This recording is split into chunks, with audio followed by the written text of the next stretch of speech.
Apa itu isim? Ada yang menyebutkan isim itu adalah kata benda. Iya, betul, itu salah satu dari isim.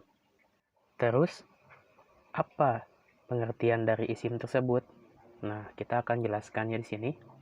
Jadi, isim adalah setiap kata yang menunjukkan manusia, bisa juga hewan, atau tumbuhan, benda mati, tempat, waktu, sifat, atau wujud abstrak yang terlepas dari waktu. Jadi, isim ini jadi tidak hanya sekadar kata benda aja ya, jadi banyak. Seperti yang telah tadi disebutkan. Nah, contoh-contohnya apa saja sih? Nah, di sini ada kata rojulun. Nah, di sini dia masuk isim tadi ya. Artinya seorang laki-laki. Dia rojulun ini jadi menunjukkan pada manusia ya. Kemudian asadun artinya singa. Nah, ini kata asadun ini menunjukkan kepada jenis yang hewan. Kemudian zahrotun artinya bunga. Nah, ini menunjukkan kepada tumbuhan. Kemudian hailtun artinya dinding. Nah, ini menunjukkan kepada benda mati. Kemudian al-qahiratu atau artinya Kairo. Nah, ini menunjukkan kepada nama kota atau tempat di sini. Kemudian syahrun artinya bulan. Nah, ini menunjukkan kepada waktu. Kemudian nazifun artinya bersih. Di sini menunjukkan kepada sifat. Kemudian istiqlalun atau artinya kemerdekaan. Di sini menunjukkan kepada kata yang abstrak ya. Dan isim-isim ini mempunyai tanda ya atau alamat yang membedakannya dari kalimat yang lain. Nah, apa saja sih tanda-tandanya? Tanda pertama untuk isim adalah bisa diakhiri tanwin. Contoh, kitabun. Nah, itu bisa dilihat ya, kata kitabun, dia berakhirannya tanwin ya, atau domah tain.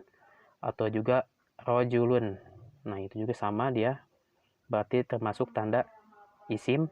Atau syajaratun. Nah, itu tunnya berarti dia masuk ke dalam ciri atau tanda isim juga.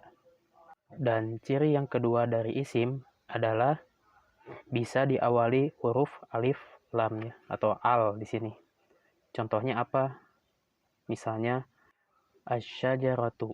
Nah, itu dia pakai alif lam di awalnya.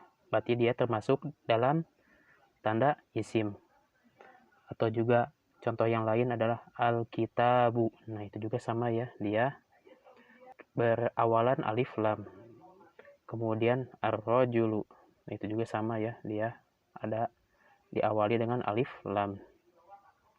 Kemudian ciri yang ketiga yang termasuk isim adalah dimasuki harful nida atau kata seru. Contohnya apa? Misalnya ada kata ya Muhammadu. Nah, itu kata ya di situ termasuk harful nida. Atau juga bisa contoh yang lain yaitu ya rajulu. Itu juga sama ya, berarti dia termasuk salah satu bentuk isim ya, karena dimasuki dengan huruf nida. Kemudian ciri isim yang berikutnya adalah bisa dimajrurkan harokat akhirnya dengan dijadikan kasroh ya di sini dengan huruf jar, atau juga bisa juga karena faktor idofah atau penyandaran suatu isim kepada isim lain sehingga menjadi satu kesatuan dan menimbulkan pengertian yang lebih spesifik. Nah, contohnya apa aja sih? Nah, di sini ada contohnya misalnya yang tadi ya, yang kemasukan huruf jar. Jadi di sini contohnya ala syajarati, di atas pohon. Nah, itu karena dia akhirannya berharokat kasroh ya, asyajarati. Karena ada huruf ala di situ, huruf jar. Kemudian juga contoh yang berikutnya yang contoh yang diidofahkan. Contohnya gosnus syajarati. artinya ranting pohon. Nah itu ya. Yang asyajaroti berarti dia tadi dikasrohkan, berarti dia termasuk salah satu isim ya, karena dia berakhiran kasroh. Alasannya karena dia diidofakan atau disandarkan dengan kata benda yang lainnya. Dan tanda isim yang terakhir adalah bisa menjadi musnad ilaih. Maksudnya apa? Yaitu kata yang diterangkan ya, musnad ilaih itu. Contohnya apa? Di sini ada al-kitabu mufidun. Nah, itu ya.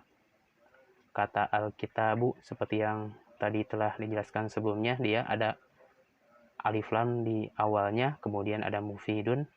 Dia juga di akhirnya berharokat tanwin, berarti dia termasuk salah satu tanda ciri isim. Nah, semoga pembahasan ini bisa bermanfaat dan mohon maaf apabila banyak kekurangan. Assalamualaikum warahmatullahi wabarakatuh.